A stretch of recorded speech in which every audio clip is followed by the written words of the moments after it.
Alhamdulillah, dan wala Bapak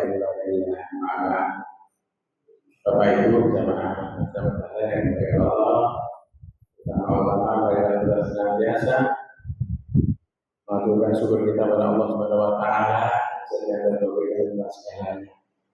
Salam dan salam semoga pura bagi kita Nabi Agung Muhammad Sallallahu Alaihi Wasallam, pada keluarganya, pada sahabat-sahabatnya dan teman-teman saudara sekalian yang senantiasa memegang teguh tuntunan-tuntunannya. Mudah-mudahan apa yang kita kerjakan hari ini mendapat berkah dari Allah Subhanahu Wa Taala. Amin ya rabbal alamin. Mohon maaf, ini pemain pengganti, jadi tidak terlalu seperti yang diharapkan. Mudah-mudahan tidak mengecewakan Bapak Ibu yang dimuliakan Allah.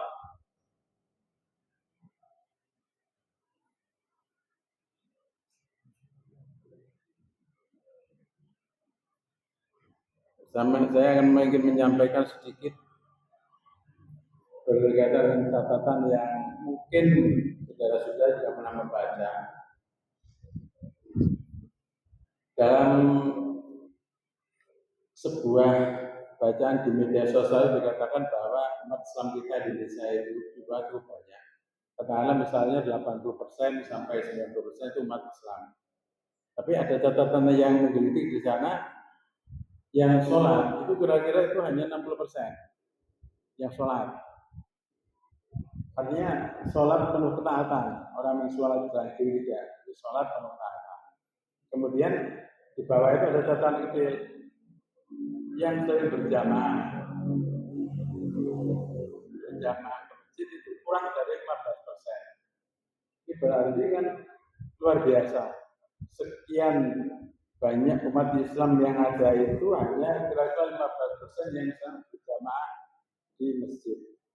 Padahal Kanjeng Nabi itu dalam sabdanya, kalau tidak salah kutip ini ya,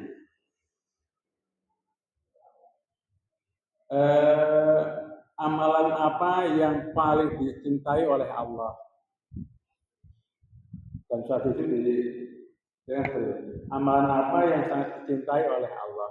Kemudian yang dijawab oleh Nabi, amalan yang dicintai oleh Allah adalah sholat tepat pada waktunya.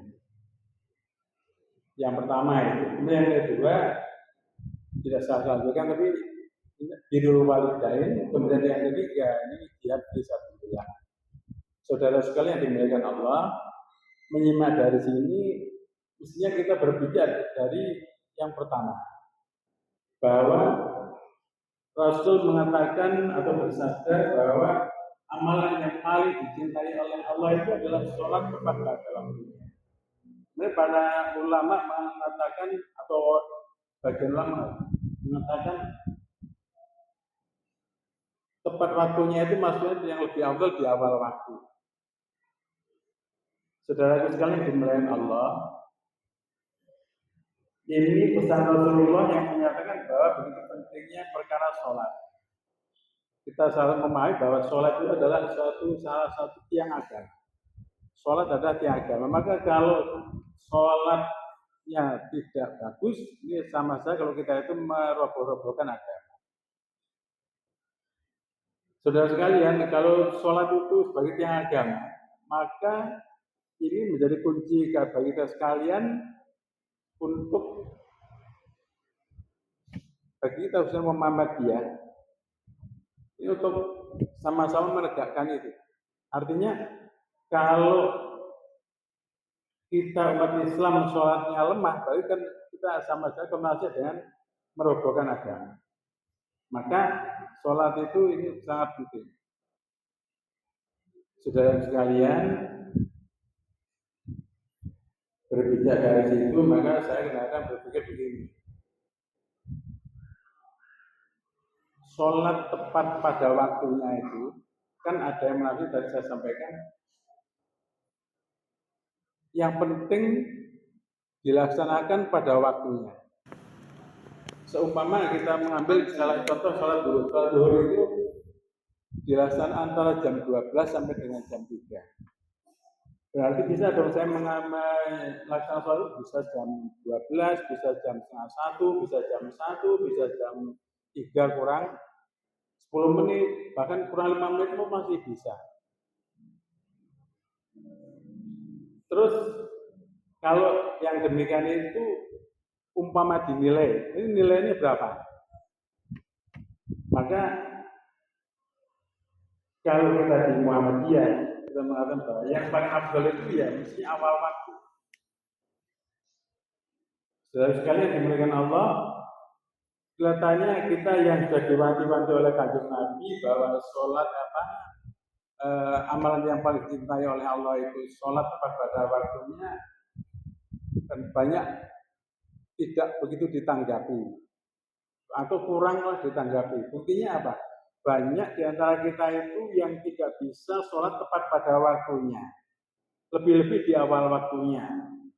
Maka kita barisan seperti ini mestinya kita itu selalu mensponsori agar sedepat mungkin sholat itu tepat waktunya dan di awal waktu. Saudara sekalian, sholat di awal waktu itu yang paling mudah dilaksanakan itu adalah kalau kita selalu berjamaah. Nah, maka tadi saya melihat catat tadi bahwa orang-orang Islam itu yang gemar sholat jamaah itu kurang dari 15%, mestinya ini memprihatinkan. Kalau demikian halnya mestinya ini bisa menjadi satu catatan untuk sebuah gerakan bagaimana agar sholat jamaah itu bisa dioptimalkan. Salah satu bacaan yang pernah saya baca itu konon di Turki. Di Turki itu sholat jamaah itu luar biasa. Sholat subuh itu bisa menyamai sholat Jumat. Berarti mereka sholat jamaahnya luar biasa. Sementara kalau kita di sini, karena Muhammadiyah Daunkapan Selatan, ini kita sudah berupaya untuk memasyarakatkan sholat jamaah. Tetapi yang kita laksanakan di Daunkapan Selatan ini sholat berjamaah di waktu-waktu kering. Di waktu kering maksudnya di waktu-waktu yang orang itu malas karena sholat subuh. Sholat subuh lazimnya di tempat kita ini, di masjid kita ini, paling banyak di sini 2 baris, 2 saf misalnya. Kalau sholat subuh di masjid ini sampai ke belakang sama itu sesuatu yang kelainan luar biasa. Tetapi ini jarang terjadi. Oleh karena saudara sekalian, maka sudah semestinya kita memikirkan ulang. Masjid ini adalah masjid center, masjid pusat kegiatan Daunkapan Selatan. Kita bisa membuat program baru yang wujudnya ini merupakan gerakan sholat berjamaah, gemar sholat berjamaah.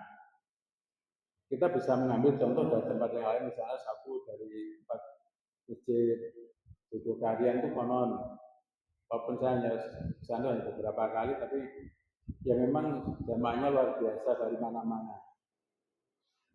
Tapi salah satu program yang menarik di sana itu bahwa masjid Jogokarian itu mampu menggerakkan masyarakat sekitarnya untuk berjamaah. Bahkan kepedulian masjid terhadap jamaahnya itu luar biasa. Maka antusias untuk berjamaah bagi warganya luar biasa juga. Kemudian di Sleman saya pernah diberitahu oleh teman yang ada di sana bahwa masjid itu diadakan semacam lomba, diberi barcode semacam itu, kemudian orang jamaah yang hadir dari muda itu bisa menggunakan itu untuk mempresensi bahwa dia hadir jamaah. Kemudian nanti dari akhir bulan dihitung semacam dilombakan siapa juaranya. Walaupun ini tentu tujuan kita bukan ke sana.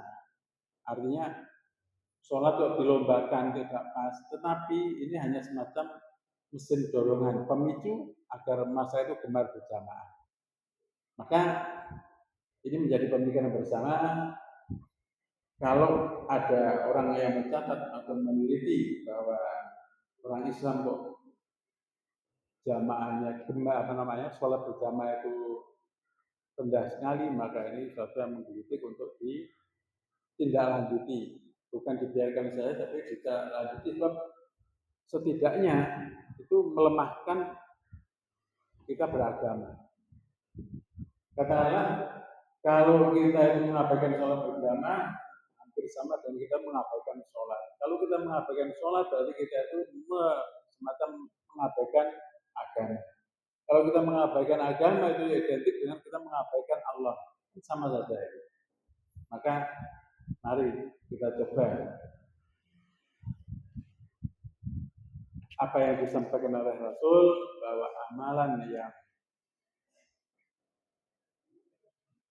sangat dicintai oleh Allah itu adalah sholat pada waktunya.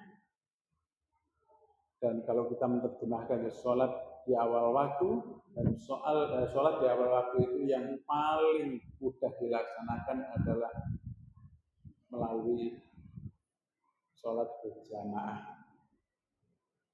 Sekali lagi, monggo ini menjadi pemikiran kita semuanya. Mudah-mudahan nanti ke depan ada solusi untuk menyelesaikan masalah ini. Di masjid kita tidak hanya banyak masjidnya, tapi kosong jamaahnya.